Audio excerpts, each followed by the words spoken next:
My darling girl, when are you going to realize that being normal isn't necessarily a virtue? It rather denotes a lack of courage. It's one of my favorite quotes. It's Aunt Frances speaking in the movie Practical Magic. I went camping this last weekend. It started with a challenge from my friend BC Cerna. We did a social media cleanse for a week. I logged out of social media with the exception of I uploaded one video to YouTube this past week. But other than that, I logged out of social media for the entire week and plugged into journaling and hiking and creating and just, it was a great weekend. So during all of that, I got quite a bit of spiritual downloads. So today I wanted to share with you something that came to me in a hike, and I hope that it'll help you. But when I first thought of this, that quote came to my mind. It's, my darling, when are you going to realize that being normal isn't necessarily a virtue? It rather denotes a lack of courage. And I was just walking a trail in the woods, and then that quote just popped into my head. So hi, my name is Sam. Welcome to Not Your Average Glow Up. This is a safe place where we come and we talk all things mental health, quite a bit of spirituality. If you're new here, I'm happy to have you. If you're not new here, welcome back. This morning I was messaging a friend. She was asking me about birth charts and astrology and this, that, and the other. She wants to dive deep into her chart and get to know herself on a deeper level and blah, blah, blah. My first initial thought when she messaged me is I should send her to so-and-so because I'm pretty damn good at astrology in explaining the basics of it, but math and stuff like that doesn't come natural to me at all. I'm not great at math. And really calculating a birth chart and really getting into it and digging into it is a lot of math, and it's a lot of memorization and stuff. And with my nonverbal learning disability, I struggle with those things. Those are not things that come easy to me at all. So at first, my initial thought was I should send her to somebody more knowledgeable. And then I started thinking, no, she has no understanding of astrology at all. And if she goes to so-and-so and they start talking about degrees and this, that, and the other, they're just going to confuse her more. You have a basic understanding of astrology, and you have a way of explaining things that will be easier for her to receive.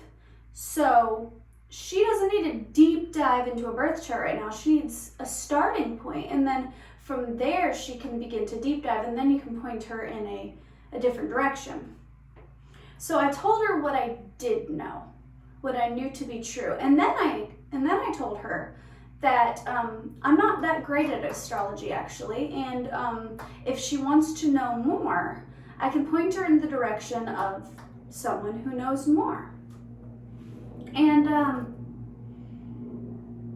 this came to surprise to her, as it does come to a lot of people, because I confidently talk about things that I do know.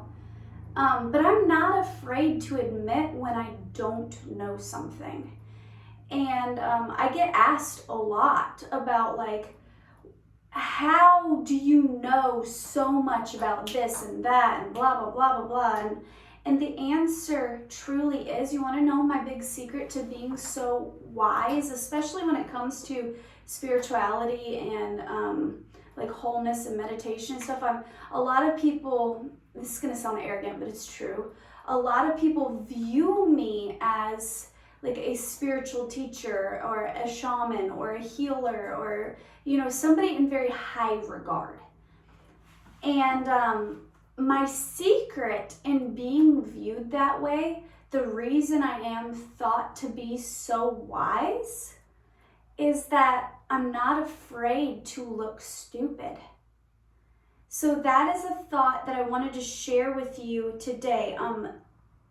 This past week, I did a video on the movie Serendipity, and I talked about twin flame connections. In that movie, the best friend of the main male character quoted a short snippet of a quote from Epictetus. So I wanted to look up the rest of the quote because I feel this is very relevant to today's topic as well. He said, "If you want to improve, be content to be thought foolish and stupid." That's all he said in the movie. But then it goes on to say, with regard to external things, don't wish to be thought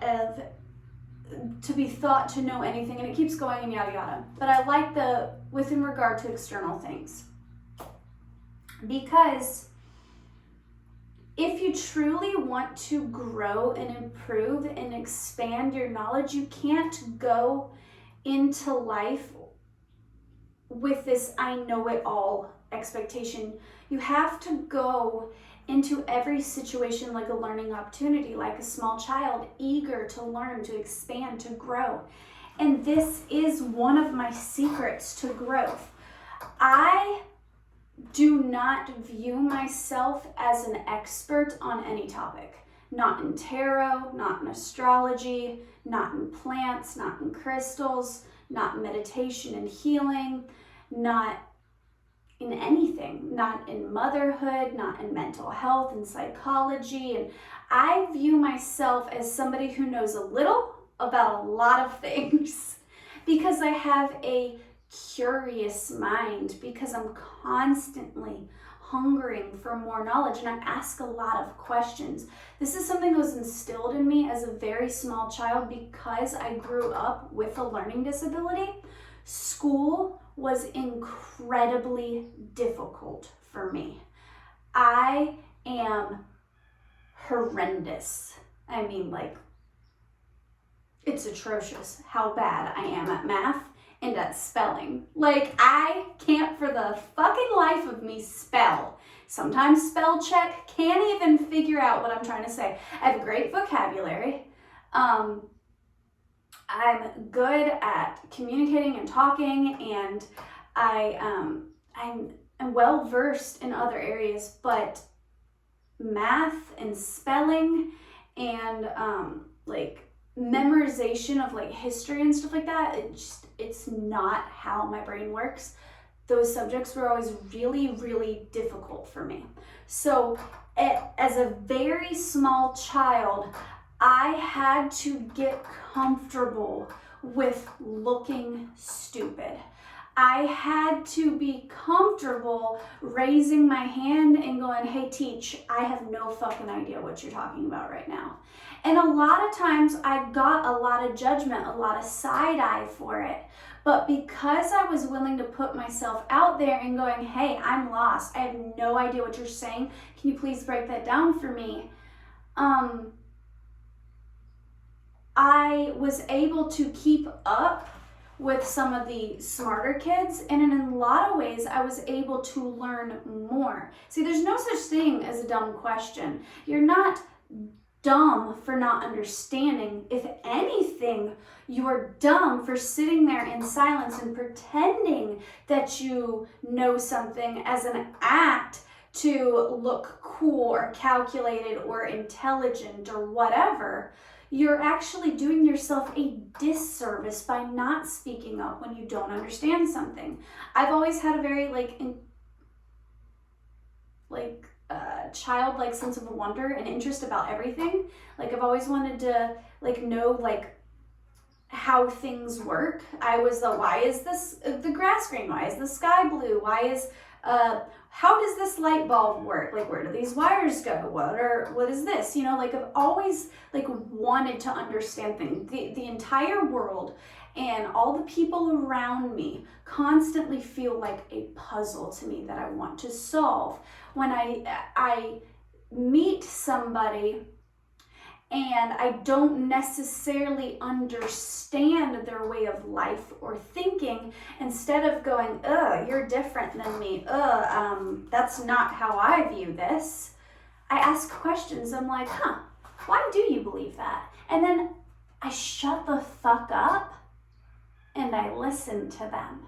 And it's made me a more well-rounded and respectable person, because I then get to accumulate all this knowledge that I've truly learned and create my own truth in it.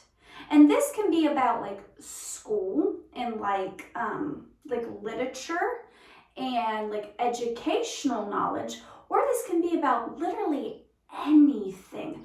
Don't be afraid to look stupid, because you might temporarily look stupid, but your stupidity actually inspires others to break out of their shell and be more courageous, not creative. For example, like in the way you dress, or your hobbies, or you know, the way you dance or express yourself, or your job or your lifestyle. Don't be afraid to look stupid, to look idiotic, to look crazy, to break the norm. Be comfortable with being the black sheep and being thought of as foolish, because it is people who say, I don't know. It is people who break the norm, who are often thought of as crazy or different or weird or the black sheep, that truly make an impact on this world. They are truly the world changers. They are truly the people who influence others. A lot, we think of, because of social media standards, we tend to think of influencer culture as like copy and paste.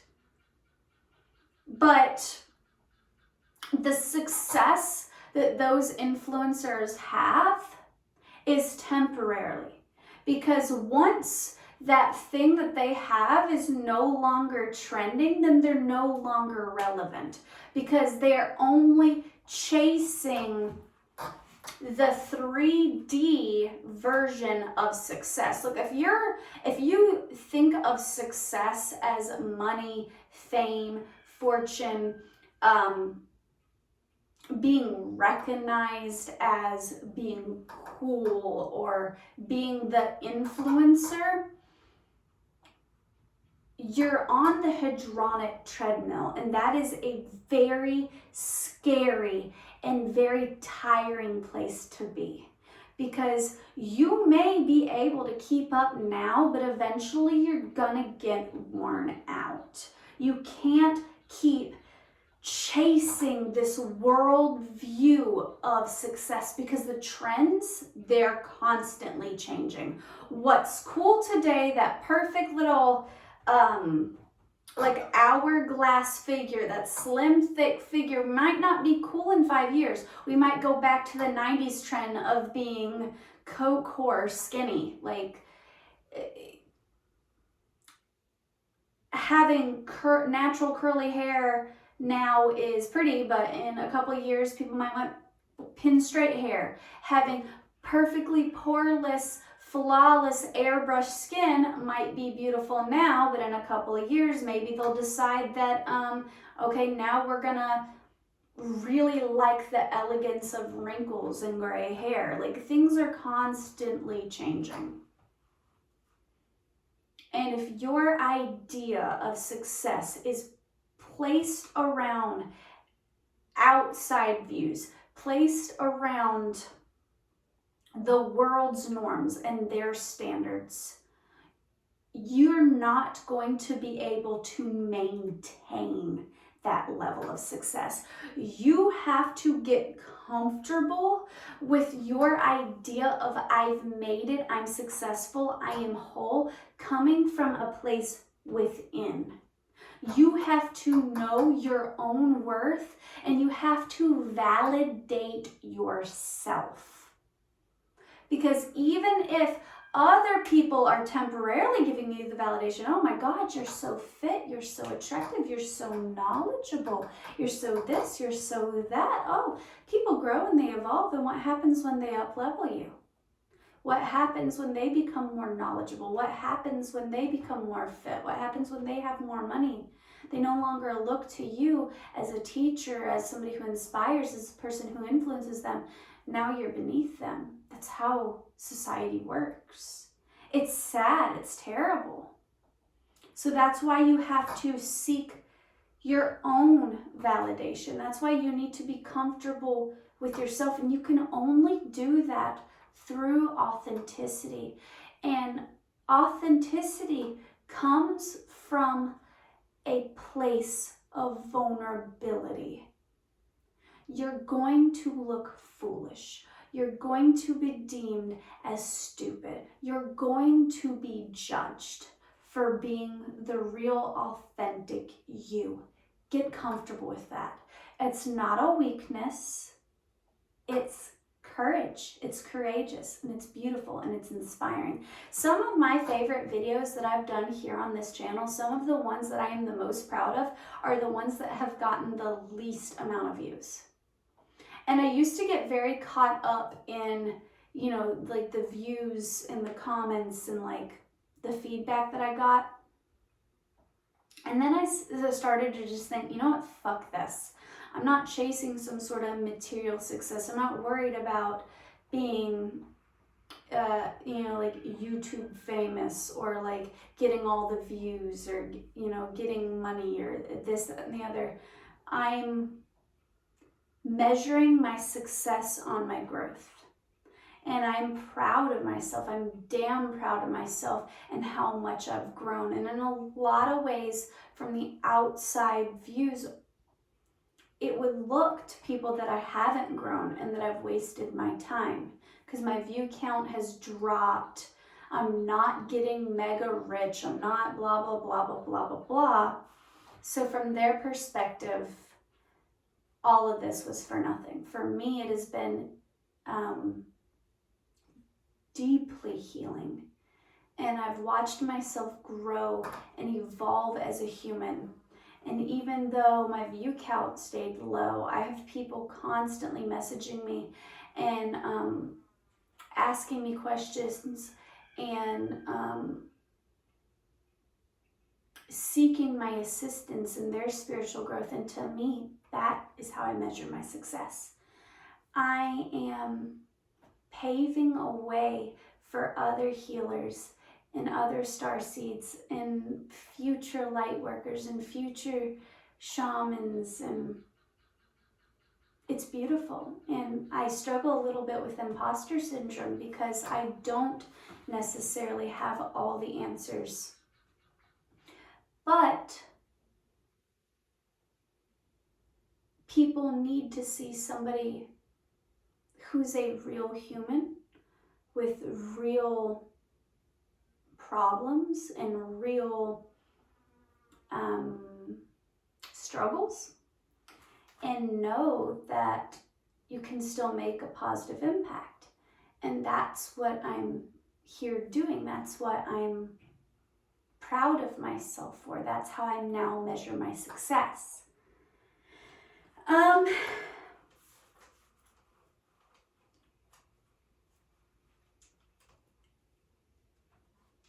I feel that the most inspiring people are the people who, by a lot of world's standards, are, you know, failing at life or whatever, but are happy. Like truly smile from your liver, happy and content and at peace with life. Western culture measures success by money and by productivity, how much work you're putting out, how much you can do. But in some indigenous cultures, the human purpose in life is viewed as just being. And I love that. I believe that we as humans were put on this earth to just be beautiful and to learn and to inspire one another. I don't think success is measured at all in money. In fact, I found in my walk in life that some of the most happy and truly joy-felt and content people in this world are some of the poorest, some of the least recognized people. And I've found some of the people that are the most successful by Western standards are the most depressed.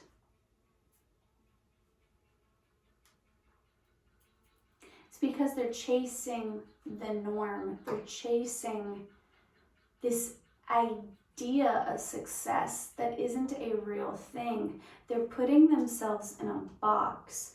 And they're wondering why they don't feel whole, they don't feel good. It's because we as humans aren't meant to be in a box. We're not all meant to be carbon copies of one another. We're not all meant to have these slim fit figures, this perfect porcelain skin, and to be, constantly edited and at our best angles and have all the right words and know all the things and constantly put out this perfectly articulated argument and this, that, and the other. No, we were meant to be different. We were meant to complement each other in our differences. I'm meant to be weird. I'm meant to not fit in because my purpose here on this earth is in being a healer and a spiritual teacher for others. Like I said, I struggle with imposter syndrome a lot because I don't necessarily feel qualified for that, but it's been proven to me over and over and over again how many times, literally every single tarot reading I've ever done, somebody was like, holy shit, you just changed my life for the better. And I've done at least 10 tarot readings that have influenced other people into getting into healing work. My friend Kayla, because of me and my influence, she quit her job and now is being a full-time feminist life coach where she's helping inspire other women to be their best, witchy, true, authentic, powerful selves. I dug into my friend's chart this morning and found out that she has Pisces all up over her chart. Holy shit, all up over her chart. And I started talking to her about how Pisces are one of the most psychic signs of the zodiac, and that her sun is in Aries, so she comes off as very like childlike and driven and hard-headed and action-oriented and this, that, and the other. But she struggles a lot in her mental health with dissociating and retreating and just kind of listening to music and blanking out and this, that, and the other. And I'm like, well, honey, you have Pisces all over your chart. She had 6 different Pisces placements. It was insane. And Pisces are, when in their shadow aspects, they can struggle a lot with drug addiction and escapism because they're very dreamy. Because when they're in their light attributes, when they're in their power, they are meant to be healers. They are psychics. They are in the astral realms.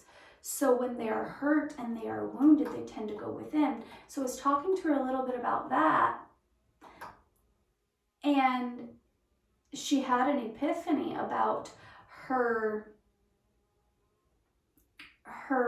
intuition and how she always has these gut feelings about things, and she's almost never wrong.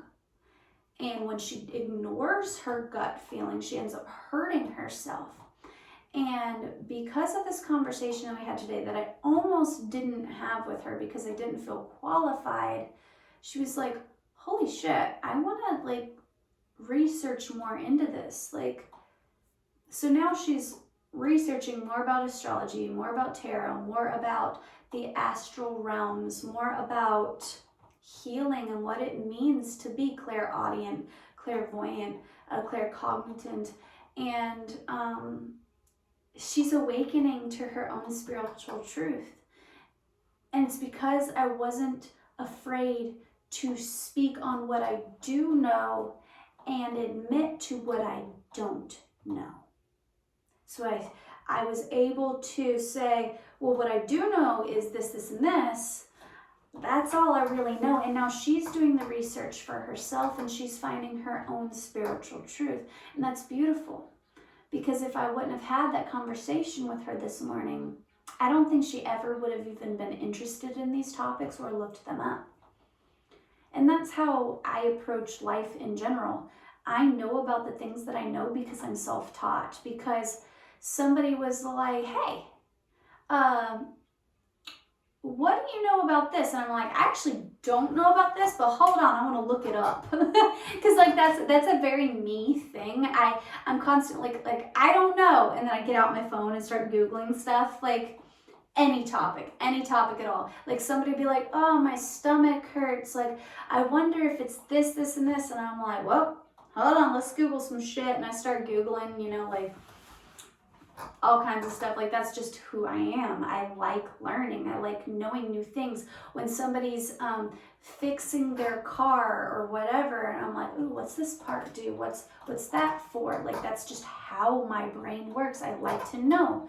And I'm not afraid to look stupid. If I sat there in the classroom and I never said, hey, teach, I don't understand this, then I would have never learned it. But because I was not afraid to go, hey, I don't understand this, the teacher then was able to break it down in a different way, in an easier digestible way, and a more black and white way, a more dumbed down version.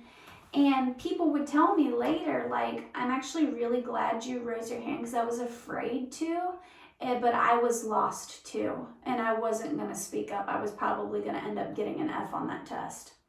I can tell you how many times that's happened to me. A lot. But it's because I wasn't afraid to speak up. Like in like a work setting, I would very quickly work my way up the ladder. I would go from the person who was not knowledgeable at all, not qualified at all, like, like mopping floors and doing like grunt work, to being the manager. And it's because when we're having like team meetings and stuff, I'm not afraid to go, yeah, I don't know what the fuck you guys are talking about. Can you break it down for me? And yeah, I would get a lot of side eye. People would be like, oh, Jesus Christ, Sam. Now this 10-minute meeting is going to be an hour-long meeting because you have to know the answers. And they would get irritated. But because I wasn't afraid to ask the questions and truly learn, I was able to level up. If you want to level up in life, you have to be comfortable saying, I don't know, and seeking help from people who truly do know. And if somebody is constantly knowing all the answers, you might actually want to question how much they truly know. Don't be afraid to question the facts, because those people who seem to always have everything figured out and are afraid to say, I don't know, they're usually a fucking dumbass and talking out their ass. I don't trust people who never say, I don't know. I've one of my biggest turnoffs, like one of the things that like just like makes me is people who like walk around and speak on topics that they know nothing about. Like they talk their way around the topic and they throw in some big words, or they talk about one article they read this one time and then try to, act like they're an expert on said topic. And it's like, you don't know what the fuck you're talking about. But yet the doctor with the MD or whatever, who comes in to the appointment and they've done all the tests and they say, you know what, I don't know what's going on with you, but we're going to figure it out. And then they hit the books. I trust that doctor way more than the person who talks out their ass. Because they're not afraid to say, I don't know. They're not afraid to look dumb temporarily. So people who look dumb temporarily are actually the smartest people. So if you find yourself on this hedonic treadmill of trying to chase this Western idea of success, of trying to be the hottest, the smartest, the richest, the most knowledgeable, the biggest and the baddest, if you find yourself in this pissing contest of who's got the bigger dick, run. That's not where you want to be. Get comfortable with looking dumb. Okay? Because when you look dumb, you're actually the smartest person in the room.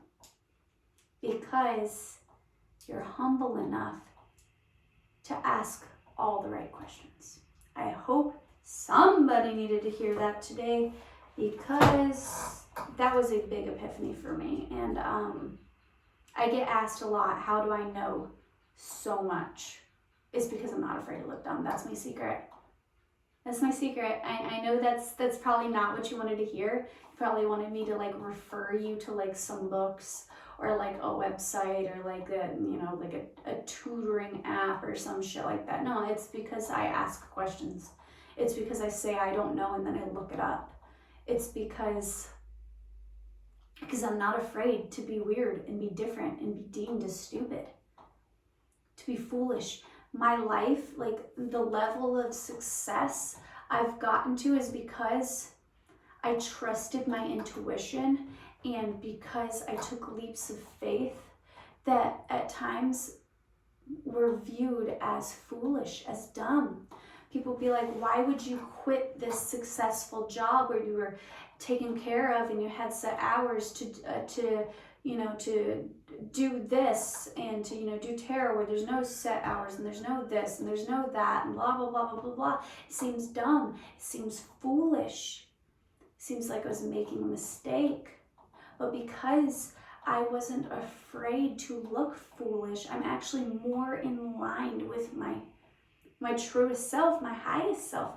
And because I'm more aligned with my highest self and my purpose, I'm more aligned with the universe. And I'm in this flow state. And when I'm truly connecting with spirit and I'm being authentic and I'm being humble and I'm saying I don't know and I'm being a truth seeker and I'm getting out of my comfort zone and out of my ego, spirit backs me up left and right and left and right, and I manifest some crazy awesome shit, some great opportunities, some great experiences, some wonderful conversations where all the right answers and all the puzzle pieces, they fall into place